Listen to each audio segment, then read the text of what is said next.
So na-realize nila nga mas tsada pa daw itong mga ngalan sa una. Mga Dimitrio, may nga na ba? So hopefully walay mga Dimitrio. So, anyway, tsada magina nga mga ngalan. So naay katuyuan ana, napoy nahibalaan ako nga ginganlan siya og big head kay dako siyang ulo pagpanganak. Big head kasi literal big head yung ngalan. O big head. Galisod niya, dili gyud niya malimtan ba kay gasakit yun iyang kuan ato, iyang tiyan pag anak. So ginganlan ni siya big head. So nay mga reason nga nung nahimo na siya nga ngalan, then i-appreciate na siya kay ngano man unique man ang atong mga ngalan. Although nay mga kaparehas pero gihatag na siya nga ngalan sa atong parents. Tuo po gi-allow na siya sa Ginoo mao na imong ngalan karon, i-appreciate na siya. Okay, so pareha ni Japanese kayo nga ngalan no, Abiya Miyuki. So basig puhon-puhon dili na ito ni makita ni nga pamilya kay sa Japan na gini mamuyo sila. So at least makonek lang gihapon, Japan ra gihapon ang iyang kwan. Japanese iyang ngalan. Okay, so ang atong buhaton karon before nato ihalad ang bata kay kani siya nga gathering is expression ni siya of thanksgiving, pasalamat nga ang Ginoo mo ay naghatag og kinabuhi sa atoa. Salamat. Nya nay akong mga nadunggan nga mga pangutana nganong kinahanglan pa man ihalad ang bata nga wala man na siya kasabot. Pwede naman siguro na ihalad ka ng dako-dako na. Yan ako nadunggan nga di ba sabay man ang paghalad sa bata o pagbautismo ng bunyagan ba? Di ba sabay man na siya? Nganong dili man siya usahay masabay. So anyway, different kuan man siya sa atong religion. We respect religion sa amuha sa Protestant is ang amuha gyud is dedication first before sa baptism, before sa bautismo. So mo na siya pinaka ginakuan practice gid namo kay dili na mo pwede bautismuhan ng usa ka bata nga wala pa siya kasabot unsay kaluwasan. So unsa ang kamatayon sa Ginoo. So that's why giuna nato ang dedication. Ang meaning ana is imong gibalik ngadto sa Ginoo ang kinabuhi nga gihatag sa usa ka pamilya. So karon mga 15 minutes sa taan ni then we will proceed na dayon sa picture taking unya ipasa-pasa man ang bata ano. So dili lang pud iitsa siguro. Ipasa-pasa man ang bata dala picture taking na lang kung kinsay makahawid sa bata picture na lang picture na yon. Okay, so kinsay lang dalag regalo diri. Ingon nila di ra ba do pakanon ang regalo. Mo na din kita matingala ang lalaki usahay dili kay mutunga. Kay murag di gyud huna ang lalaki. Anyway, kung sa kuan lang itikit lang hisgutan kung nay mag birthday, di ba? Initiative man ginato na nga magdalag regalo. So dili lang kay ingon kay invite ka, happy kay ka makakaon. So initiative nato na nga lipayon po nato an opportunity to give, to release blessing po sa nag-celebrate. So anyway, na may GCash karon so wala enhance siya karon so na may GCash. So opportunity to give gina siya, i-bless nato ang usa ka bata pinaagi sa atong mga panalangin po nga nadawatan. Okay? So naay giingon diri sa Genesis chapter 22 verse 2. Giingon sa diri, God said, "Take your son, your only son, whom you love, and sacrifice him." Another term aning sacrifice is dedicate him. So mo nang naitawag dedication, child dedication kay gibalik nato para sa Ginoo ang unsay iyaha. Mutuo magkatanga ang bata gikan sa Ginoo. How about nay nadunggan ako sa Facebook murag gadibati sila dito. Sa kwanto Eastern country. Ingon dito nga makonsider ba nga human ang fetus? Na-practice ang ubang country about abortion kay murag sa pagburos pa lang siguro nila murag di na nila makaya pagbuhi samot na nga gibiyaan. So hopefully wala nakarelate anang word nga gibiyaan na wala ko gipunteriya diri kay common gikay ni siya nga issue karon nga biyaan ka ya, dili na panagutan ang responsibility.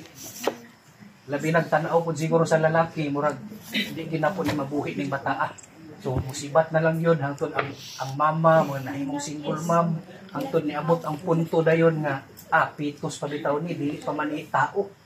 So didto naka-decide din siya dili maayo. Giyahan pagid siya sa tingog sa yawa gahunghungan sa tingog sa yawa so nabuhat ang dili maayong binuhatan sa usa ka tawo. So dito, mangutana dayon. Okay ra to akong gibuhat. Kay ngano, dili pa man to tao. Oh. Gi-search ginako ni siya, gi-search ginako ana ko nga kung Bible ang basihan, klaro di kayo nga dili maayo, pero gi-search ginako si kay Google. Kay kini si Google makapangutana kung Kristohanon baka ni si Google ba kay magpataka ra ni siya kung sa tubag. Na mga tubag nga di kakauyon pero nakauyon gyud siyang tubag. Ngutana dito kung human being ba ginapitos. So niingon siya dito, yes, human being. Basta nga naanay DNA sa lalaki, na DNA sa babae, considered human being siya. So muunang sa Pilipinas sadto sila kay daghan di kaayong mga dili maayo nga mga madungga na to about abortion, kay dili lagi makaingon po dayon ta nga naiuban moingon dayon nga okay ra pud siguro to yang ibuhat kaysa naman nga kuan daghang madamay, at least isa ra ka kinabuhi sacrifice. O daghan kayo no makaingon dito murag maluoy dayon ta hangtod nga daghang mga suko dayon nganong gibuhat niya. So pareha atong kuan no kinsay nakabantay atong gipaak ni Lalay. No kini si Lalay daghan kay tayong mo comment din dito nga way buot ning lalakihan ni kapalo na siya buaya na nganong gisulod pa man gyud niya. Kapalo na mura na siya grubot-trubot diha murag dulaan pero mupaak gyud na. Nya ingon pa nila kay hubog daw lagi to nakainom ang laki. So explore kung siguro siya dito kumupaak pa gid dito napaakan gid siya. So nihangyo gidayon siya siya sakit di kayo daw buhiin ako din napag ito nagvideo nga ayaw lay paluoy kalay. So murag nanay buot gid hinaw ng buaya kay gihangyo naman gyud. So ngana di daghan kay itong mga side dayon sa mga viewers lugar ato daghang nidapig sa buaya, daghang nidapig pud sa lalaki.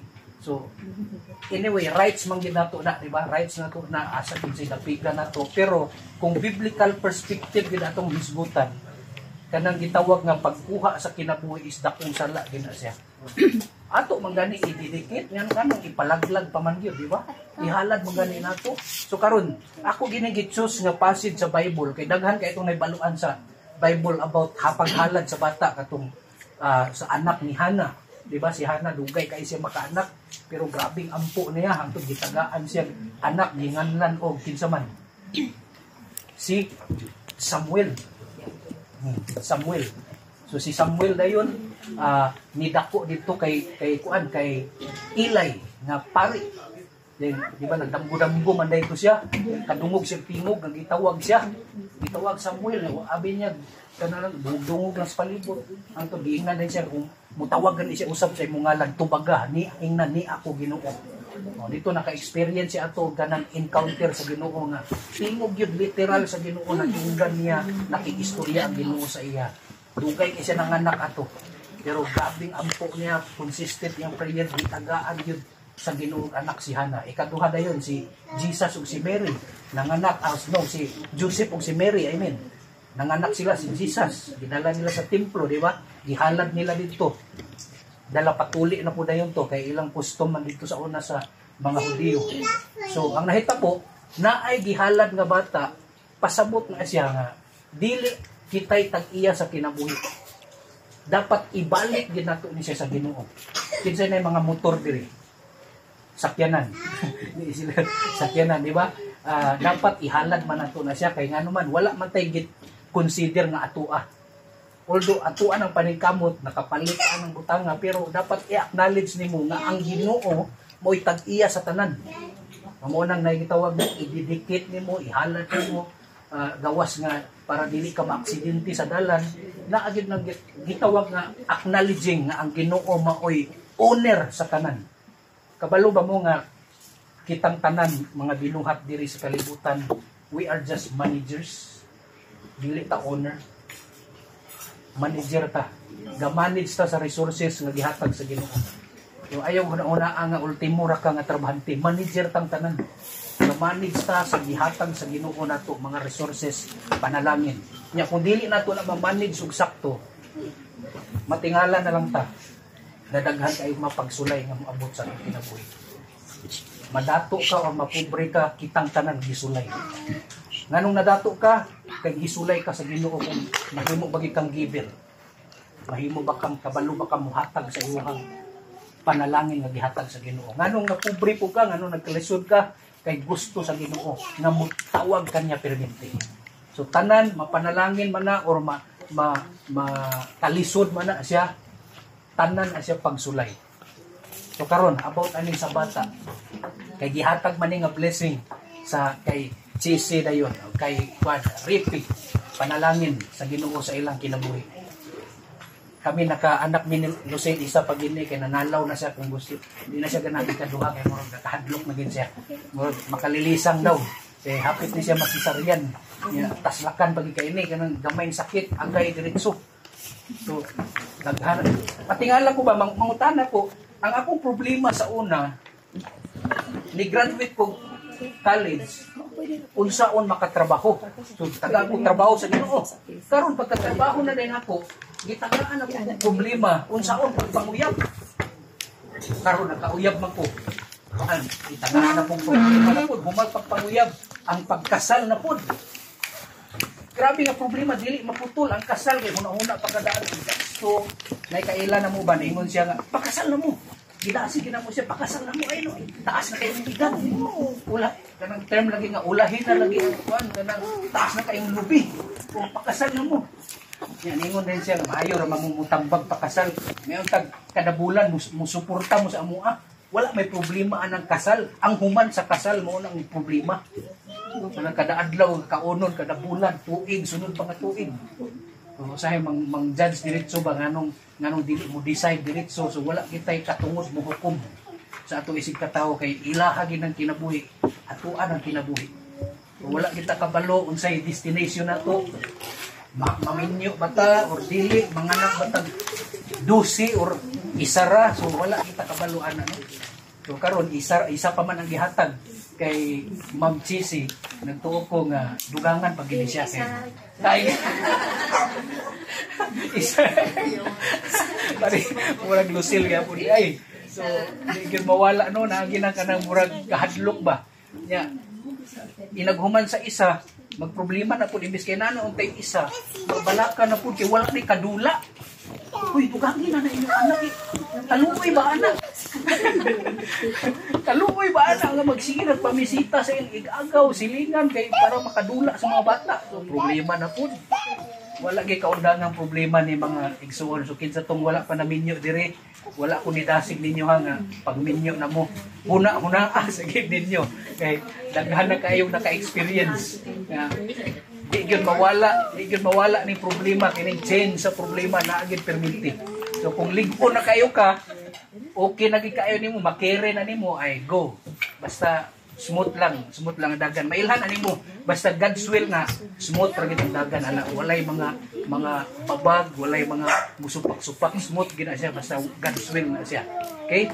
So karon ako i-share ninyo ang upat ka butang nganong kinahanglan nato ibalik sa Ginoo ang iya. Nang ididikit nato ang bata. Number 1, it is a confirmation of your supreme love for Christ. Kung nahigugma ka sa Ginoo, imong gi-confirm nga ang Ginoo imong gi-confirm nga dako kayo imong gugma sa Ginoo. So pareha katong kay Abraham, si Isaac, ningon ang Ginoo, Abraham, ihalad ang imong anak. So kato pa lang daw pag-ingon sa Ginoo ihalad, ga-prepare na sa spisi, ga-prepare na sa kahoy, gapuson siya dito, kuha na sa kutsilyo, kay duslakon lagi daw. Imagine to, kato pa lang ang challenge sa Ginoo. Dalma ang imong anak. Preparation pa lang niya, gasakit na iyang buot, pero gibuhat niya. Kay halad man, sacrifice man. So gi-consider niya ang dako niya nga gugma gid sa Ginoo.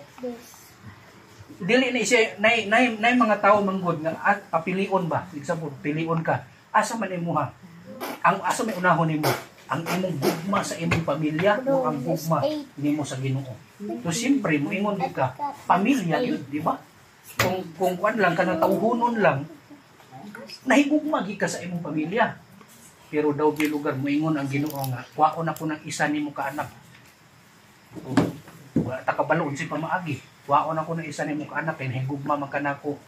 Sacrifice na tanaw na to tinuod ba gina imong gugma nako. Ingana ba gid ang Ginoo although dili man siya killjoy nga Ginoo, ang atong kinabuhi puno gyud og pagsulay. Wala lang kita kabalo mo nang every time, every now and then kinahanglan puno kita sa word of God. Kay gamay pagsulay lang, dali kita matarog labi na atong emosyon nato.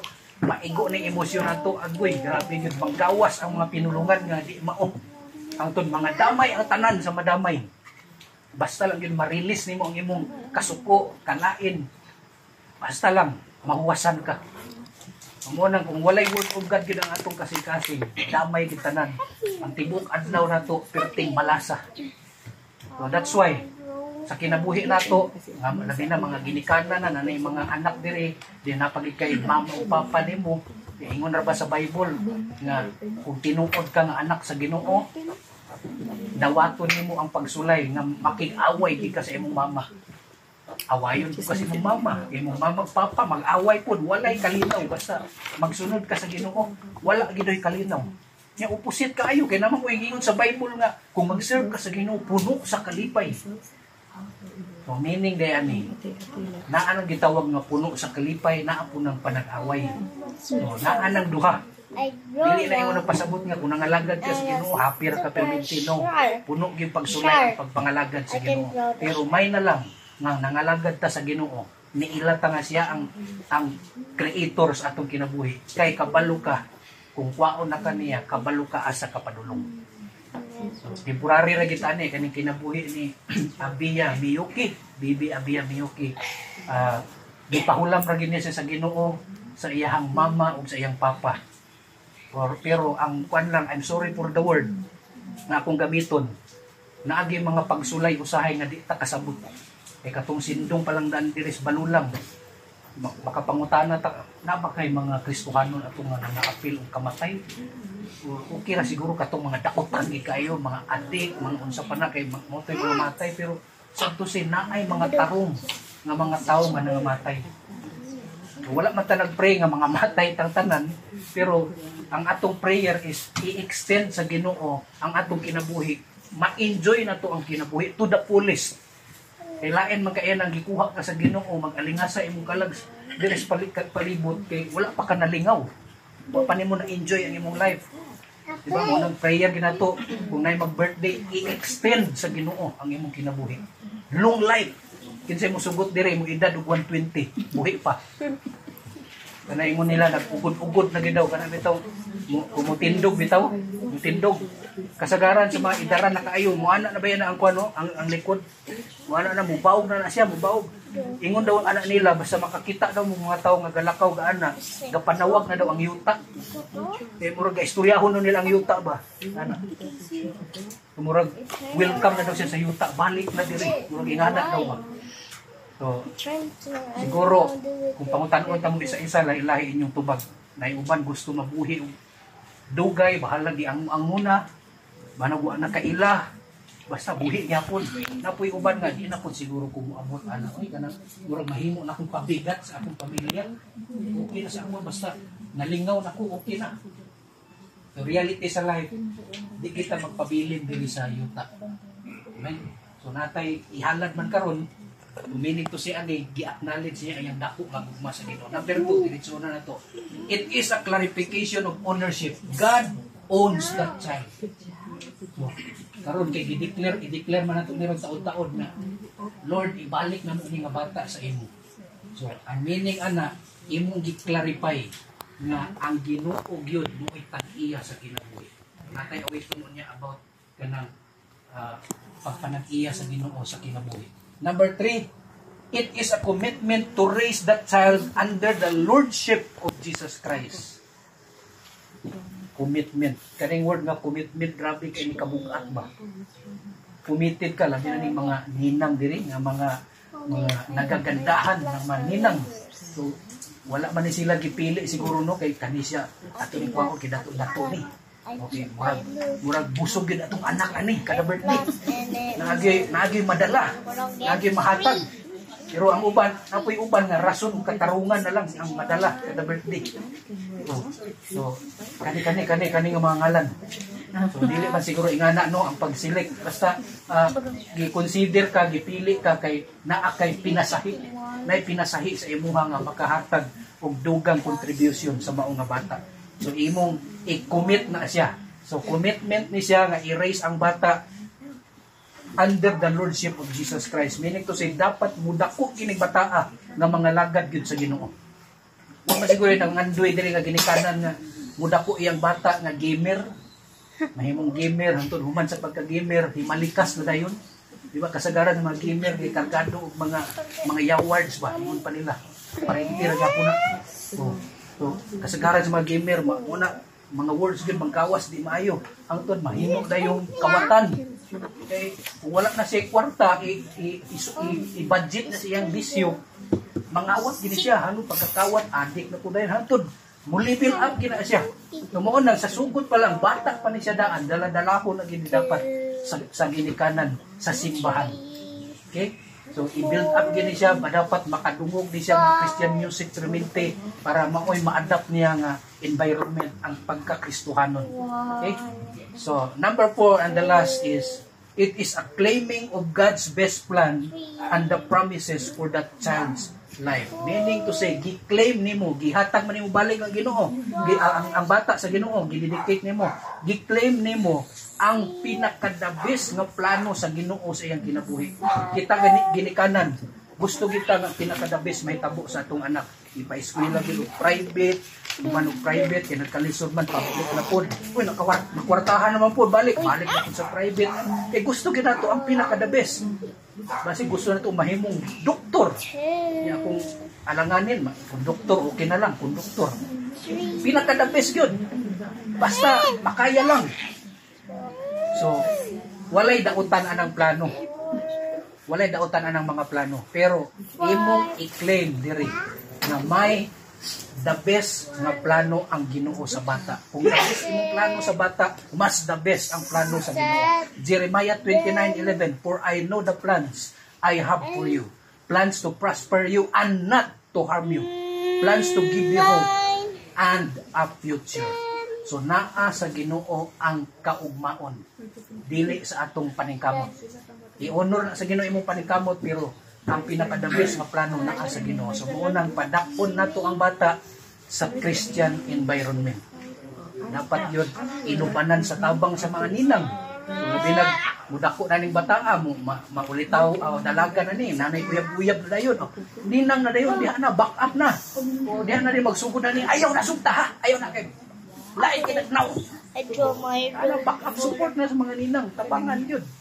Di ba? Hindi makita yun ang pagkaninang. Okay. So, proceed na ta, mga igsoon. Ingon dire, this child has an immortal soul, the destiny of which depends to a great extent upon the Christian influence in the home. The scripture give proof of this in the records of Hannah, kay Mary, kay Joseph, and the parents of Timothy. So di na natuto, hisgutan na siya, basta the best example ni siya sa paghalad sa bata nga need yun dapat ihalad ang bata. Kung wala, bisag wala pa siya kaayog yun kaila, basta bata pa ihalad din na sa Ginoo. Kaya ngano gusto nato nga i-bless siya sa Ginoo sa bata pa. Budako na dayon siya nga guided sa spirit sa Ginoo, budako man ay kaalam. So enjoy kaayo ang pamilya, basta ang anak nagdako gyud sa kabubuton sa Ginoo. Okay, so akong gihangyo ang mama ug ang iyang anak diri sa atubangan palihog. Kinsay mo represent sa papa, nay mo represent? Ang lolo. Ang lolo, okay ra? Lolo is Sige. Lolo.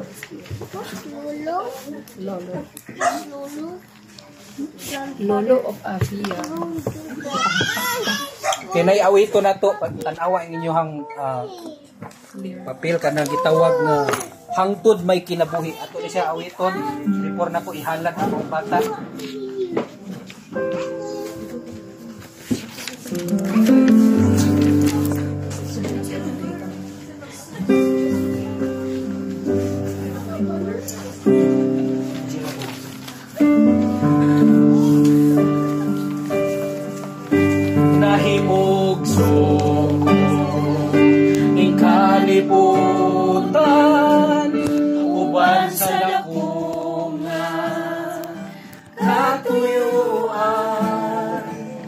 inisudong ko.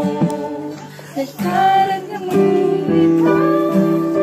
Mga ulano, kapituunan, imong ipahimutan. Mga pasantos, mga pag-antos, ning kinabuhi, imong ipasan. Alam ka na ako sa kahugawan, imong ginuan, kinabuhi ko karon, nahugasan sa hamili mong dugo. Walay sama, walay sama, kanimo kagamhanan. Walay aram makatubong sa bunga mo. Tapos ang tangayan, pasinungan ka. Hangtod may kinabuhi, hangtod may kusog, hangtod may kininhawa. Sa ngabil ko himayaon ka, hangtod niya ka. Sa kasing-kasing ko, bayawon ka o alagaan ko. Hinuon. Sa kaya atong malingkon pag-usap, nahimugso ko. Nahimugso ko, ning kalibutan, ubang sa takungan, katuyuan, inisudong sa kalangitan, mga ulano, kapituunan, imong ipahimutan.